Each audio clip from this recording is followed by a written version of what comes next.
Welcome to the Positive Persistence Podcast, where ordinary people inspire your extraordinary success. What's up, Positive Persistence family? I have got a great episode for you today, and I'm just wondering, have you ever wanted some insights on overcoming obstacles and setbacks? I know you have, because that's why you're here. And that's great, because today we're going to be talking with a guest about strategies for cultivating a mindset that embraces challenges. Ty Gipson, welcome to the show. Thank you so much for being here. I'm excited to be here. So thanks for having me. Absolutely. Now, Ty, among many things, being an entrepreneur, being one of them, being a speaker, another, I know that your message, you talk about no options, which in a conversation that we had earlier, I love that because that is something that I hold dear as well. And I have that same line of thinking. And I think that resonates deeply as a call of action during tough times. And I was hoping that you could elaborate on what this concept means for you and how it can inspire others to take control of their circumstances. Absolutely. And again, thanks for having me. But it really, the no options goes back from when I was a childhood, the way I was raised. At the time, I wasn't super excited that my parents had that approach. But as I got older now, looking back at it, it's been, I'm very thankful for it. But my father it was one of those guys that just, hey, Ty, dust off, keep going. No one wants to really hear your problems. Let's go. Now, that was back in the day, but it really created a mindset for me that I had no idea that I was really going to need down the road.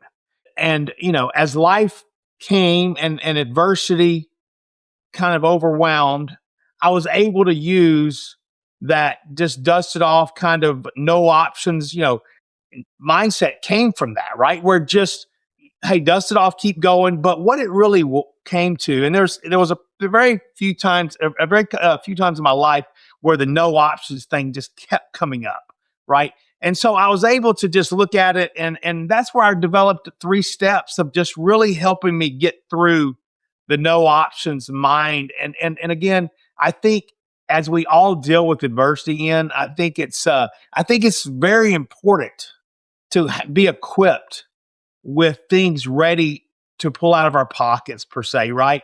That can help us go through adversity, because life is full of adversity. We all deal with it every day.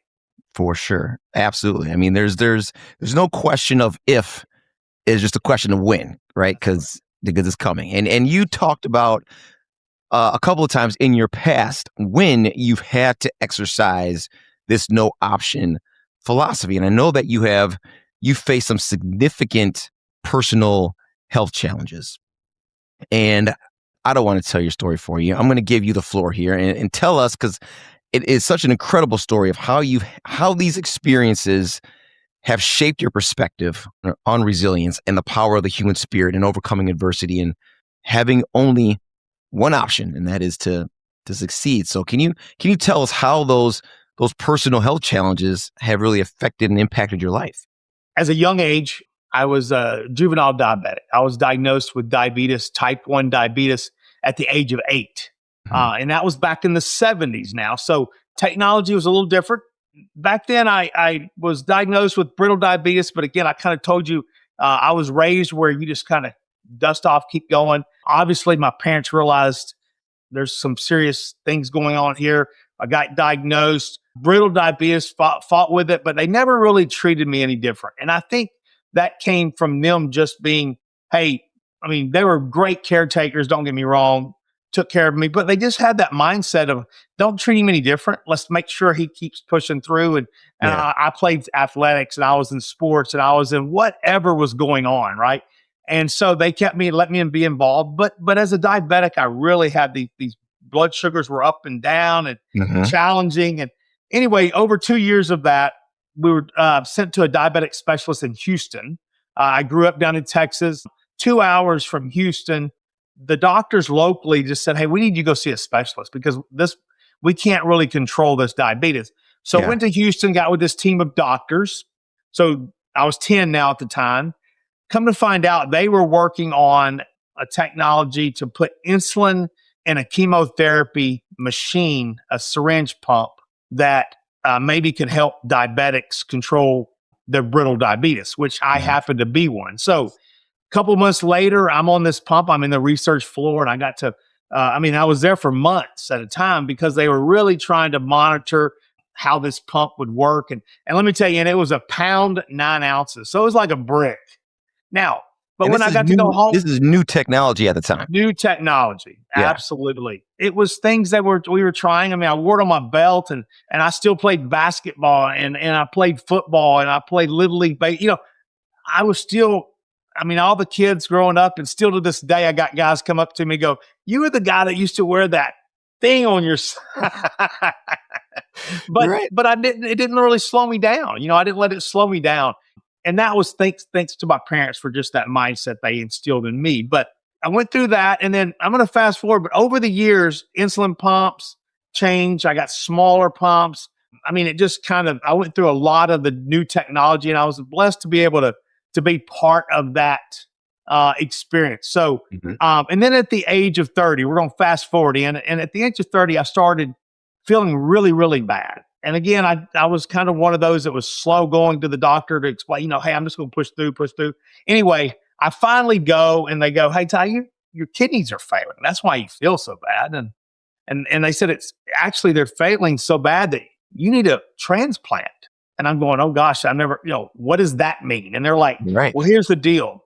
Not only do you need a transplant, but you have such brittle diabetes, it really would just continue to just tear up kidneys. So, but there is a doctor in Baltimore, Maryland, that's doing a dual transplant, kidney and a pancreas.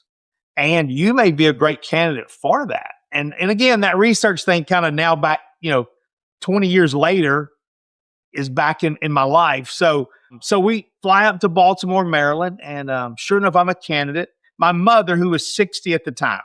Now, Ty, before you go, just so I'm clear, and we know, when you were in Texas and you were seeing the specialists, and they said that you need a kidney transplant, but even if we give you one, you're still going to blow through that one, and this is going to be a repetitive process. So to their medical expertise, their knowledge, they were at their limit. Like, they were like, we can give you a kidney transplant, but that's only going to last so long. Correct. Wow. Because of the brittle diabetes. So Yeah. I was kind of at, like you said, I was kind of losing options, as we may say Right. there, right? Of Yeah. things to do. Yeah. Yes. Okay. So then they say, okay, we know of these specialists. We're going to shoot you out there, and you could be a candidate for what they're doing. That's right. Okay. And that's where we went. My mother was 60 at the time, and she said, Ty, if the doctors say I want to be your donor, and we're a good match. I want to be your donor because God's given us 2 kidneys, and I feel like that's what it's for. So, sure enough, my mother matched me perfectly, which was amazing in itself. So we went through all the tests. She matched me, but now, as you know, Ian, with a dual transplant, I've got a kidney donor, but if I'm receiving a pancreas, I've got to wait for an organ donor, Right. to be able to donate their organs to receive it. So, and this is always, it's really hard because, there's something tragic has to happen for me to receive this, which is always a struggle for me because I'm so thankful that someone was able to make that decision to help me. Yeah. And sure enough, that was the case here. Right. And so I'm on the list, and I'm waiting on this organ. So we're waiting. We're about 8 months of waiting, right? And I'm constantly doing blood tests every week to make sure I'm healthy. I'm still ready. I'm at the point where if I get the call, I'm ready to go. So we go through all that. Anyway, Super Bowl Sunday, I'm at the house, and it's midnight. My phone rings, and I know the number because I'm talking to him weekly. So I see that number come up, and immediately my heart just started pumping really fast. And I get the call, and it's the transplant team in Baltimore. They go, hey, Ty, there's been an accident, and there's a pancreas that matches you perfectly. They're doing some procurement work just to make sure, but it really looks like this may be the one. Get your bags ready. Let's get mobile and get you here. Wow. So So sure what are you enough, thinking in that moment? Like, man, when you it get was that call? well, and it goes back again. So, and I want to get to that because it was a really hard. There had been 4 of these surgeries. 2 of them did not work. So I've got a 50-50 shot basically going into the surgery. And at the time, I'm looking at a 6-year-old daughter that I'm walking away that night, not sure if I was coming back. There was a lot going on, just to be real frank, but here's where the no option comes in, right? They said you can live this lifestyle as on dialysis, and that's a very short window, and the quality of life is not, anything that you would want. So my option was to get this new kidney and live a great, extend my life, right? And be able to spend time with my daughter. And so that was where, I have an option. My option was really not to be here much longer, or do I take this shot and be able to live with my daughter? But and then there was a risk there, but it was a better chance than in my other options. So I looked at that as, this was the only way to get a quality life with my daughter, who, again, 6 at the time. So we get the call, we all rush up there, right? And it's like the movies, man, where we hurry, get there, rush, and then we wait. And we, sign all the documents. They're getting me prepped. They're getting my mom prepped. So surgical room, I'm in the middle. They have an organ over here, and there's a team working on the procurement team. There's a team getting me ready. And then my mom is in the other surgical room getting ready to take her kidney out. And it was an amazing process. 16 hours later, completed the transplant. And when I woke up in recovery, my mother was sitting next to me, which was just an absolute amazing moment. But the really cool thing is they said when they were doing the surgery on the kidney, it started working and it made it difficult for them to sew it because it was working so fast. And that's not always the case. Sometimes kidneys take days and weeks before they actually start working. So it was an absolute miracle. That kidney was, you talk about a perfect match. It was already ready to go. And so, right. And your body accepted, because I know that's another part of transplant is your body may reject the organ. Absolutely. And that goes on a lot. And that was part of the challenges they had in the past, is just the rejections and things of that nature. So yes, so we get through that. After that, I wake up and I feel better immediately. I could see color I was a yellowish color, right? But I could see color in my skin, in my body, it was just amazing how good I already felt. Now, keep in mind, I was on a lot of medication and all that, but visually I could see color and things of that nature. And, but anyway, it was a very long process. That first year was really hard. I get put immediately on 60 pills a day. And a lot of that goes what you were just talking about, trying to your body to not reject foreign organs, and in this case, 2 foreign organs at the same time. So we're trying to balance the medication so that we wouldn't reject the kidney and the pancreas. But at the time of 60 pills, and then they slowly work down the pills, right? So, as of today, I'm on about 30 pills a day still that I take. And really, if you look at my medication, probably 4 or 5 of them are the anti-rejection meds, and the rest of them are things to keep from the side effects of the anti-rejection meds. So there's just a lot of things going on, and keeping those balanced. And I'm very in tune with my medication, and my doctors. Obviously, I still see doctors quite often that help regulate that. But amazing thing was after that, right? So keep in mind, so being a diabetic, when I received a pancreas, so for 12 years, organs don't last forever. For 12 years, though, I had a pancreas. That means I had no diabetes for 12 years. People say, oh, hold on, you didn't, there's a cure for diabetes. I had a pancreas transplant. They're not transplanting those on a regular basis like they do kidneys. But in my case, I received a pancreas that kept me from having diabetes for 12 years, which was absolutely amazing. And I'll have to, as a kid, as a diabetic, you miss out on a lot of things and all this. My first thing after I got out and got regulated a little bit, I went and had a big old cupcake and a Dr. Pepper, which I told my doctors, I said, can I do it? And they said, absolutely, go do it while you can. So it was kind of but then I realized that was way too sweet and I didn't like it anyway. So, but anyway, it was kind of fun to just to live a life for a little bit as a non-diabetic. Yeah, let's talk about that for a little bit, Yeah, Ty, if you don't mind. Like, sure. that had to have been almost like a whole new world where you didn't have any restrictions really anymore. So I have to imagine it had to feel liberating. I mean, was it like what did that feel like for you? Well, diabetes is such a silent, mean disease. A lot of people don't realize how destructive diabetes is when it's a non-controlled, and really just even when it's controlled, it just has a lot of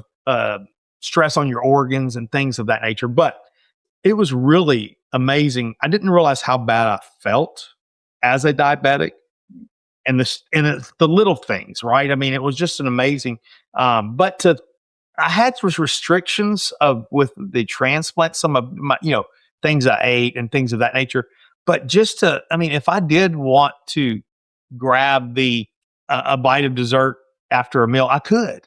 And it was just the fact that I didn't have anything on me saying I couldn't was really a neat and a great feeling. But again, I realized for those diabetics out there, it's not as good as what you think it. I mean, it was. I felt amazing, but don't think you're missing out on all the sweet stuff, because it's not as special as we may think, right? But it was nice to be able to just open that window for a minute and really not live as a diabetic. Were you still doing injections? Did you still have the pump? Like, were you free of all that? No, I mean, I'm not taking insulin. I'm not taking of any sort, because now with that pancreas, I'm receiving insulin. My body is naturally giving me insulin as any other normal body does. So no, I wasn't taking insulin shots. I wasn't on an insulin pump. Now that's where I felt a lot of relief, because I mean, you think about it, us diabetics that wear insulin pumps, you constantly have you have it in your pocket, or you have it attached to you somewhere. You're doing blood sugars all the time. There's a lot of lifestyle things that were really nice to get rid of.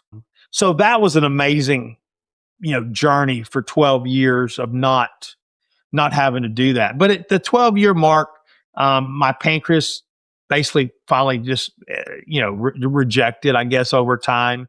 So I had to go back on the insulin pump, it was fine. I mean, I think my body, it was almost like my body had just a time to grow, to rejuvenate, because diabetes really beats it down. And it was the time to really, and so I was back on the insulin pump 12 years later. And then the kidney lasted for 20 years, my mother's kidney. And Is that that what they got thought? me, Did they give you a lifespan when they put the kidney in? Did they no, say you don't really know. I mean, some last, some, as we talked about, some reject immediately, some last 8, 10, 20. You don't really know what you're dealing with, right? I mean, 20 years was an amazing time, and I think I was very thankful for that. But 20 years brought me up to 2019. It brought me to 2019. So just 6 years ago, right? So after my transplant, and I want to go back to this. This is that no options kind of comes back into effect. After that transplant, because someone made a decision to be an organ donor, I was able to fight through some adversity, right? Some challenges I was going through, and it was a life-saving experience for me. But I was able to get married. I was able to adopt my daughter, my second daughter, and then I was able to open a business. And I always say, whatever adversity we're going through, there's light on the other side. That battle that I went through was well worth the fight because of what I now have. And if you think back, I had that shot of not being able to see my 6-year-old at the time. Well, last month, I was able to walk down the aisle with her and get married. There's so much joy on the other side of our battles, and I want to encourage people sometimes that wall looks bigger than we can climb, but believe me, it's worth that climb. So I just want to encourage, because we all deal with stuff, and you and I've talked about it. I mean, I was dealing with stuff yesterday and today that, there's little things every day that we have to push through. And I encourage people to fight those fights, because man, I think about that. I take that snapshot of what I've been able to do. Again, just walk my daughter down the aisle last month, just to be able to. Last year, my wife and I sold our business, which has allowed me now to go and talk to people and hopefully encourage people to fight their fight, right? And then that really wasn't even in my cards. I think God's got a plan, and I just keep kind of following that track. But I never thought. I mean, I was always the guy again. I just dust off and keep going. But I was able. My wife asked me a couple of years ago to say, because I still didn't like to tell my story, right? Because I was like, nobody wants to hear my problems, and I still had that mindset.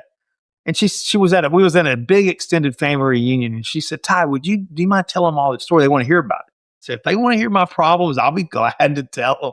So I told them about what I went through and what we're doing, and on the way home, I got like 4 or 5 texts from extended family members and friends that said, "Thanks for sharing." They said, "We're going to go sign up to be organ donors." And I'm driving home, and I thought, well, how selfish am I if I can simply tell my story and save somebody's life? And so that's another thing I encourage people: don't hold it back, because we're all dealing with stuff. And this world we live in as you know, it's not it's a tough world out there. We need to lock arms, put our arms around each other, our brothers and our sisters, and help each other. It's time to ask yourself, when was the last time you prioritized you? Did you know that research shows that nearly 85% of high performers struggle to maintain a performance mindset while juggling the demands of work and personal life? Those who actively prioritize their performance mindset and personal growth are 30% more likely to achieve their goals in business and life. If you're feeling crippling stress and anxiety, or if you're feeling guilty when you take a moment for yourself, or if you're stuck in the grind and feeling burnt out, you're not alone. Many of us yearn for more, but struggle with the fear of being judged or feeling selfish. And you want to step into the next best version of yourself. That's why I created the Rinse Method, which got me from paraplegic to marathon runner.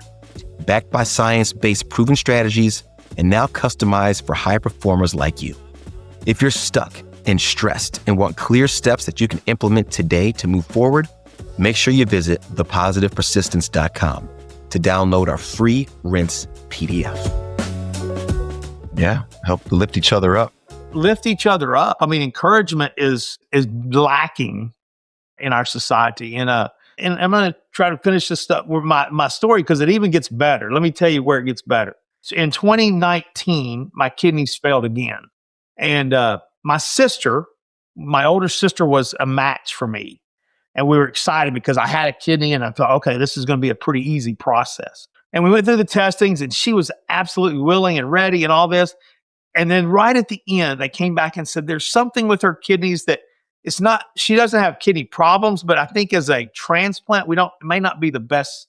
So I had to go on dialysis, and I continued going on dialysis. And I will tell you this: if you know somebody on dialysis, please stop and pray for them. That is a hopeless place. And I encourage people, if you know somebody there, if you know somebody that works there, just encourage them, because again, that's a place in our world of a lot of hopelessness. And it's a tough place, because you go there really just hoping that organs come in, or that something happens that we can get through this kidney failure or whatever it is we're going through.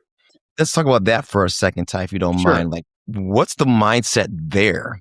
Because as we talked before, you going through dialysis, I know I've had family members that have gone through it or are currently going through it. And you mentioned it as like, it's just a moment where you're basically hoping to extend your life with dialysis. And what is, like, for someone who's in that situation where there isn't any light at the end of the tunnel for them, they're stuck in this holding pattern, if you will, in hoping that this process will give them another day.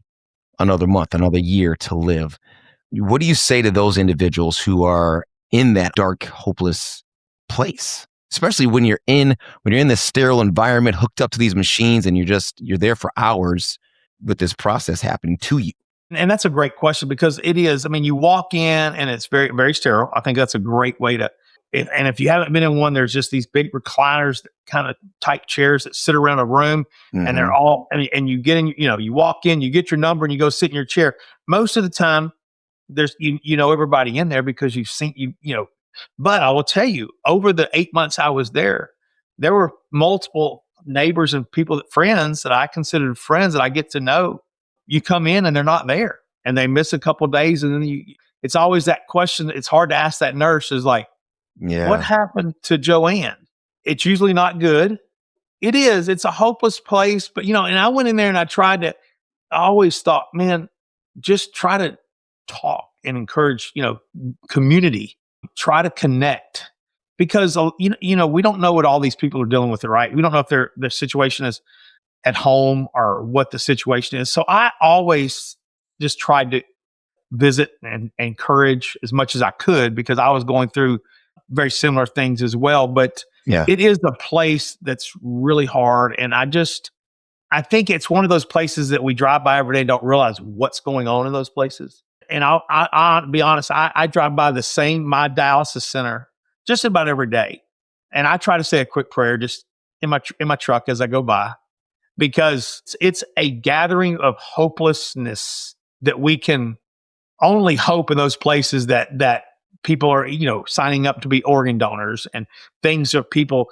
I'll tell you, dialysis centers is what's got me on this, is what we're doing today, because I want to encourage people, one, to be organ donors, two, just to encourage people, because I realize, that is a very, like I said, a gathering of hopelessness, but our world is full of hopelessness. So I'm trying, and that made me really realize it when I was in those dialysis centers. But again, I'm getting deeper than probably we should, but it is just a place that I would encourage people. If you know somebody in it, go call them, put your arms around them, because every day they come out of that place, they're exhausted.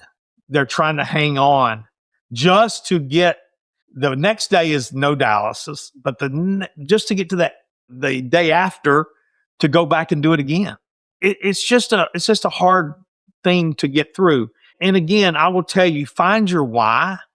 That's what I did. I mean, I had to, those days I would come out of there and I would sit in my truck some days and go, I don't know if I can do this much longer. But then I would look at my family. I would look at my girls. I would look at my wife. So you got to find those things. And there's people in there that don't have family, right? So that's why I always say, if you know somebody, put your arm around them because you may be the reason that gets them to the next day. But I got through dialysis for about 8 months. And then when I found out my sister couldn't match, my wife, who was a different blood type, and she kept saying, Ty, I would absolutely be a donor, but I'm a different blood type. So she finally said, Ty, I'm going to go donate. I want to go see if I can donate my kidney.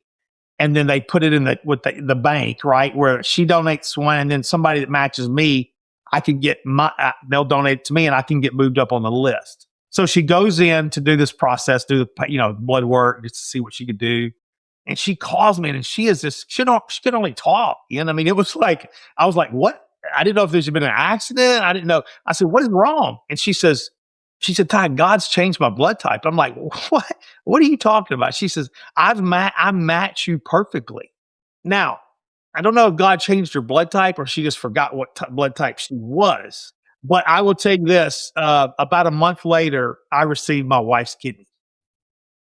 And so the joke around my home is I don't have enough money in the world on Mother's Day for my mother, who's 85 now, and my wife. They both have given me life. My mom's twice. So it's just, but it's you just look at it, sit back and look at this and go, wow, what a crazy story. So I received her kidney in that it would be 2020 that year. And it's been amazing ever since. I feel better today than I have my whole life. We sold our business last year. And we're still involved. We still work. We're still involved with that company. We're just not running the day-to-day operations like we were.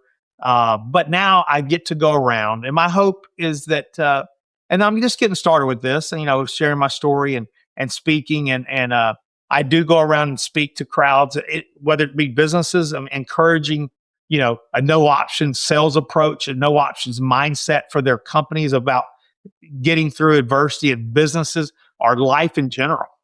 And so that's what I do. And I'm super thankful. And I hope I encourage people that, again, on the other side of adversity man, there is a light. And I hope you guys can see it, because sometimes those walls that wall looked really tall for me in many days, but I will tell you, there's nothing you have to go buy. There's nothing you need. Your mind is what can help you get through those things. It's you, right? I had a friend the other day that I was speaking at this event, and it was really cool. I could tell this lady down in the front was just really, really dialed in. And you could tell she got emotional some. And afterwards I was talking to some people, and she kept hanging around. I finally got to visit with her, and she said, "I just wish my son could hear this story." And I was hour or so away from where we were speaking, from my home. Anyway, she said he's really struggling. He's going through some, 17-year-old son. He's going through some hard times, and he needs to hear something like this. And I said, well, and I was just kind of telling him, asking more questions. And I said, "Where are y'all from?" And sure enough, they live 15 minutes from where I live. And so I was able to go have a Coke with her son and encourage it. So, and that's the kind of stuff that is rewarding to me. If we can help one person, it's worth every minute. And everybody in this audience that's just listening, find that one person that they can go help. And just think how the ripple effect from us all just reaching out to that one person and trying to help. It's like dropping a pebble in a pond, right? That ripple effect can be amazing. And you've mentioned, Ty, that we have everything that we need, in our mind, and I agree with that. And something to bolt onto that, if you will, is to have that mindset, but also have a process to follow when you feel you are stuck, when you feel you are set back, when you feel that you are facing adversity. And I know that you have a 3-step process. I do. You could go over that with us and tell us about that process. It's, and I try not to, I'm a simple guy, right? So I think it's something that needs to be something that we can think of when we're going through. And people have asked me over the years, how did you get through it? And this is something that I developed. And there's 3 simple steps. And this is a question we've got to ask ourselves when we run into it. When we're looking at that wall, right? When we're looking at that wall. Step 1 is, do we want to grow or die? Right? And when I say die, I don't mean death. I mean the death of a dream, a goal, whatever that looks like, right? Are we going to get better? Or are we going to let this adversity win, right? Yeah. And so that's step 1. And I really, that's what we do, right? We grow or we die. We're going to grow or die, and that's what we do. Number 2 is hope or despair. Are we going to be a positive thinker? Or are we just going to let, oh my God, that whole victim thing, it's always happens to me. Why me? It's always me. Yes. And that's how we think. And then step 3 is humor or drama. And that's how we talk, right? Are we going to go around and talk to people like, man, I've had such a horrible day, man. And I've had 3 transplants it's like the world's against me. If we talk that way, it's all aligns, right? So what those 3 steps, it's what we do, we think, and we talk. And if we follow those 3 things, our mind follows suit. And right. So it's not like it's easy. People say, hey, you got to get your mind straight. Well, let's talk about how you get your mind straight. Think about what we're going to do. Think about how we're going to think, and think about how we talk, and your mind will follow right into line. And those are my 3 quick steps. Yeah, and I love that they're applicable, they're simple, but sometimes not easy, right? Until you put them into practice. But having that do, think, talk, I think is so profound, because like you said, when you have those things in alignment, then your mind follows, right? And that's how you get your mind right. That is so true. And I encourage people. I'm sitting here at my desk, and I've got a card right here. It's just a reminder. Even though I'm the one, I talk it every day. We all need reminders. Put it on your mirror in the bathroom, or put it on your computer. Something that just reminds us, because we're going to run into adversity today, Yes. and so are you all. And I just encourage you to be equipped. We're equipped with all these other things in life. We're ready for this. We're ready for that. But are we ready to take care of our mind?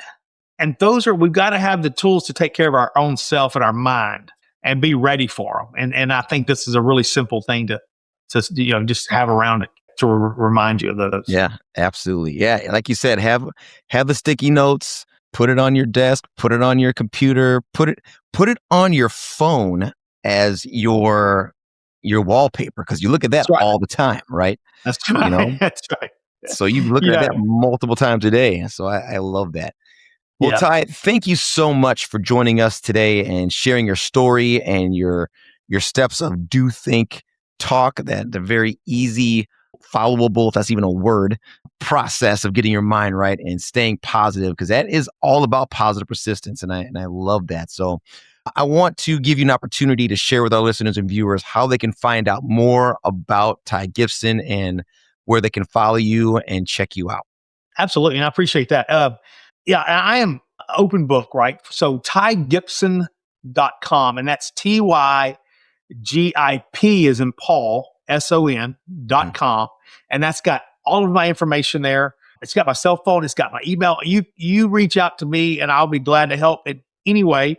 I even have these cards that if you want me to send you a card that has talks about my 3 steps. It's just a little card and a little reminder, and I'll be glad to send those out. In fact, I had a guy email me yesterday, and I sent out a whole bunch for his office. He's putting them around his office for people.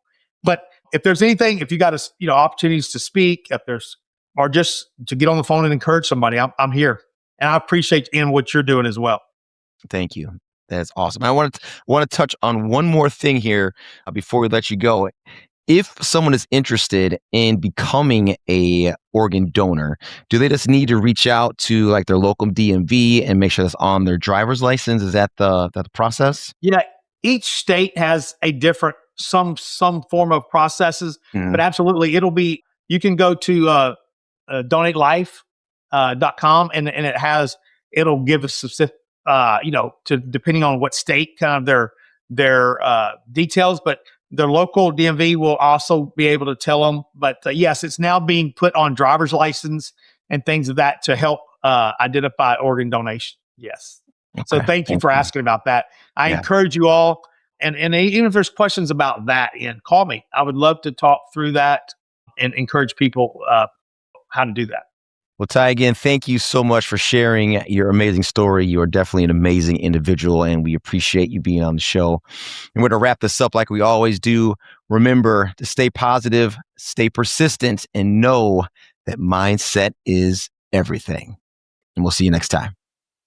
Thank you for tuning in and being part of the Positive Persistence family. We're having a great time creating this content, and we truly hope it inspires you to embrace positivity and persistence in your own journey. If this podcast episode inspired you or entertained you, scroll down, hit those stars, and leave a comment. Your 5-star reviews and shares encourage us and help us grow the show. So until next time, stay positive, stay persistent, and remember, mindset is everything.